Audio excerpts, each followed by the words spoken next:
आइए जानते हैं झारखंड की 25 फटाफट बड़ी खबरों को केवल 5 मिनट में। उससे पहले वीडियो को लाइक करके चैनल को सब्सक्राइब जरूर कर दें।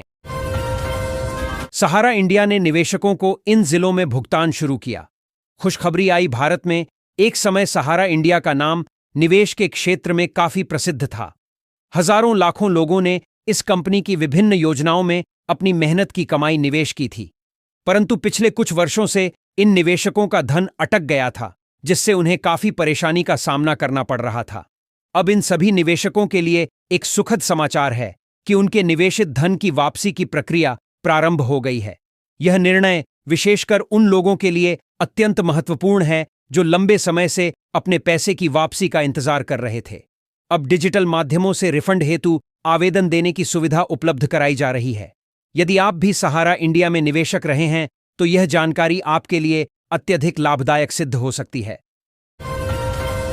भारत सरकार और विभिन्न राज्य सरकारों द्वारा वृद्धा पेंशन, विधवा पेंशन और विकलांग पेंशन की योजनाएं चल रही हैं। हर वर्ष लाखों लाभार्थी इन योजनाओं का लाभ उठा रहे हैं। इस वर्ष 2025 में सरकार ने पेंशन की राशि और वितरण प्रक्रिया में कुछ बदलाव किए हैं, जिससे लाभार्थियों को जल्द सहायता मिल सके। रेलवे 10वीं पास भर्ती का नोटिफिकेशन जारी। रेलवे विभाग में रेलवे भर्ती सेल के द्वारा हाल ही में आधिकारिक सूचना को जारी किया गया है, जिसमें बताया गया है कि रेलवे विभाग में 1104 पदों पर योग्य उम्मीदवारों का चयन अप्रेंटिस के तौर पर किया जाने वाला है। कमर्शियल एलपीजी गैस सिलेंडर कीमतों में बड़ा बदलाव देखे। आज का ताजा रेट यहां से बता दें कि तेल कंपनियां हर महीने की पहली तारीख को एलपीजी सिलेंडरों की कीमतों को अपडेट करती हैं, तो आज आप सभी को एलपीजी गैस सिलेंडर के दामों में भारी गिरावट की गई है।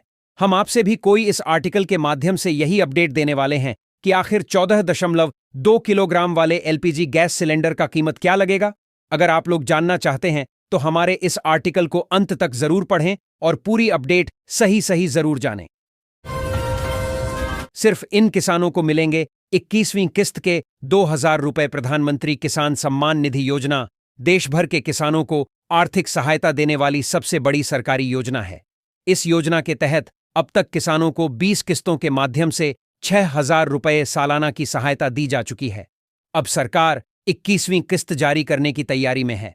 इस किस्त से पहले लाभार्थी सूची बेनिफिशियरी लिस्ट को अपडेट किया जा रहा है, ताकि केवल पात्र किसानों को ही अगली किस्त का लाभ मिल सके। ओबीसी आरक्षण हेमंत सरकार ने विपक्ष से छीना। बड़ा मुद्दा निकाय चुनाव में बदले समीकरण। झारखंड सरकार ने नगर निकाय चुनावों में ओबीसी वर्ग के लिए 14% आरक्षण को मंजूरी दी है। मुख्यमंत्री हेमंत सोरेन के नेतृत्व में हुए इस फैसले से भाजपा और आजसू जैसे विपक्षी दलों को झटका लगा है, जो ओबीसी आरक्षण को मुद्दा बना रहे थे। सरकार ने सुप्रीम कोर्ट के ट्रिपल टेस्ट मानदंडों को पूरा करते हुए यह निर्णय लिया, जिससे चुनावी समीकरण बदलने की संभावना है और पिछड़े वर्ग का समर्थन सत्ताधारी गठबंधन को मिल सकता है। झारखंड में खुलेंगे 4 नए मेडिकल कॉलेज। एमबीबीएस की 350 सीटें बढ़ेंगी। केंद्र सरकार ने दी मंजूरी। झारखंड सरकार ने खूंटी, जामताड़ा, धनबाद और गिरिडीह में पीपीपी मोड पर 4 नए मेडिकल कॉलेज खोलने का फैसला किया है। केंद्र सरकार ने इस प्रस्ताव को मंजूरी दे दी है। इस योजना से राज्य में चिकित्सा शिक्षा का विस्तार होगा, स्वास्थ्य सेवाएं मजबूत होंगी और एमबीबीएस की 350 सीटें बढ़ेंगी। इससे ग्रामीण क्षेत्रों में विशेषज्ञ चिकित्सकों की उपलब्धता में सुधार होगा। पूरी तरह फंस गए हजारीबाग के बीजेपी विधायक।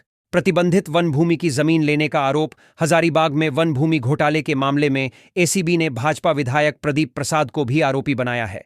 उन पर प्रतिबंधित वन भूमि खरीदने और गलत तरीके से पावर लेने का आरोप है।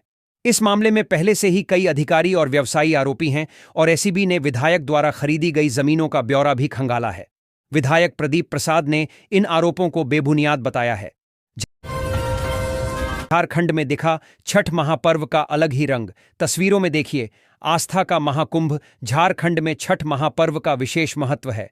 2025 में भी यह पर्व धूमधाम से मनाया जाएगा। नदियों और तालाबों के किनारे श्रद्धालुओं की भारी भीड़ उमड़ती है। लोग सूर्य देव की उपासना करते हैं और अपने परिवार की सुख समृद्धि की कामना करते हैं। यह पर्व सामाजिक समरसता का भी प्रतीक है और आस्था का महाकुंभ कहलाता है। MGM GNM हॉस्टल में हर कंपन के साथ मुंह को आ जाता है। कलेजा जमशेदपुर के MGM अस्पताल में जर्जर इमारतें गिराई जा रही हैं, लेकिन GNM नर्सिंग स्कूल की छात्राएं अभी भी पुराने भवन में रहने को मजबूर हैं। निर्माण कार्य के कारण हो रहे कंपन से छात्राएं डरी हुई हैं। प्राचार्य ने अधीक्षक को पत्र लिखकर छात्राओं की सुरक्षा पर चिंता जताई है और उन्हें सुरक्षित स्थान पर शिफ्ट करने का आग्रह किया है। अधीक्षक ने नर्स क्वार्टर में अस्थायी रूप से रखने का सुझाव दिया है। चक्रवात मोंथा का असर। दक्षिण पूर्व रेलवे ने 3 एक्सप्रेस और 8 मेमू ट्रेनें की रद्द। चक्रवात मोंथा के चलते दक्षिण पूर्व रेलवे ने 3 एक्सप्रेस और 8 मेमू ट्रेनें रद्द कर दी हैं। यात्रियों की सुरक्षा को प्राथमिकता देते हुए हावड़ा पुरी, हावड़ा दीघा और शालीमार भुवनेश्वर एक्सप्रेस जैसी ट्रेनें रद्द की गई हैं। रेलवे ने यात्रियों से असुविधा के लिए खेद जताया है और स्थिति सामान्य होने पर परिचालन फिर से शुरू करने की बात कही है। कई साल से बंद है खाता, बैंक में फंस गए हैं पैसे, अब आसान हुई अनक्लेम्ड राशि पाने की प्रक्रिया। ऐसे करें अप्लाई। भारत सरकार के वित्त मंत्रालय के निर्देशानुसार पूरे देश में अनक्लेम्ड एसेट के दावे और निपटान को लेकर जागरूकता विशेष शिविर आयोजित किए जा रहे हैं। अगर किसी व्यक्ति या उसके परिजनों का बैंक खाता लंबे समय से निष्क्रिय है तो तरह दावा कर सकते हैं। झारखंड में तबाही मचाएगा मोंथा चक्रवात। कई जिलों में 4 दिनों तक भारी बारिश का अलर्ट। बंगाल की खाड़ी से उठा गंभीर चक्रवाती तूफान मोंथा उत्तर पश्चिम दिशा में बढ़कर मंगलवार शाम को आंध्र तट से टकराएगा, जिसके कारण झारखंड के कई जिलों में 31 अक्टूबर तक भारी से बहुत भारी बारिश होने की संभावना है, जिसके लिए IMD ने अलर्ट जारी किया है। कुछ तो शर्म करो। चाईबासा घटना पर चंपई सोरेन ने CM हेमंत पर साधा निशाना। झारखंड के चाईबासा सदर अस्पताल में थैलेसीमिया पीड़ित 5 बच्चों को संक्रमित खून चढ़ाने के मामले में पूर्व मुख्यमंत्री चंपई सोरेन ने मौजूदा CM हेमंत सोरेन पर तीखा हमला बोला है और 1 करोड़ रुपये के मुआवजे की मांग की है। चाईबासा में नो एंट्री पर बवाल। बाबूलाल मरांडी ने की न्यायिक जांच की मांग। चाईबासा में नो एंट्री की मांग को लेकर मंत्री आवास के घेराव के दौरान तांबो चौक पर पुलिस के साथ झड़प, पथराव और लाठीचार्ज मामले पर भाजपा प्रदेश अध्यक्ष बाबूलाल मरांडी ने तीखी प्रतिक्रिया व्यक्त की है। उन्होंने इसे कानून व्यवस्था की विफलता नहीं, बल्कि भ्रष्टाचार की हिफाजत करने वाला राज्य प्रायोजित आतंक करार दिया है। किराएदार बनकर आए थे बैंक लुटेरे। 2 किलो सोना और 1 करोड़ 64 लाख की हुई थी लूट। जाने पूरा मामला। झारखंड की देवघर पुलिस ने 22 सितंबर को हुई मधुपुर बैंक डकैती का खुलासा करते हुए बिहार के वैशाली जिले से 11 आरोपियों को गिरफ्तार किया है। SP सौरभ कुमार ने बताया कि आरोपियों ने अपराध कबूल लिया है। उनके पास से 5,50,000 नकद, 1 पिस्तौल, कार, मोबाइल फोन और अन्य सामान बरामद किए गए हैं। चुनाव आयोग का बड़ा कदम।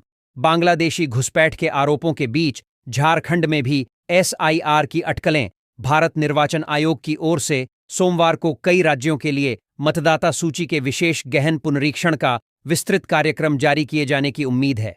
ये अटकलें लगाई जा रही हैं कि झारखंड में भी SIR लागू किया जा सकता है। इसका मुख्य आधार भाजपा की ओर से राज्य में बांग्लादेशी घुसपैठ को लेकर लगातार लगाए जा रहे आरोप हैं। साइक्लोन के कारण रद्द हो गई 3 ट्रेन। एर्नाकुलम एक्सप्रेस भी परिवर्तित मार्ग से चलेगी।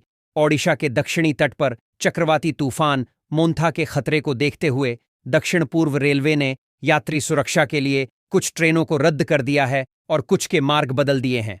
रद्द की गई ट्रेनों में भुवनेश्वर बेंगलुरु एक्सप्रेस और सिकंदराबाद भुवनेश्वर एक्सप्रेस शामिल हैं।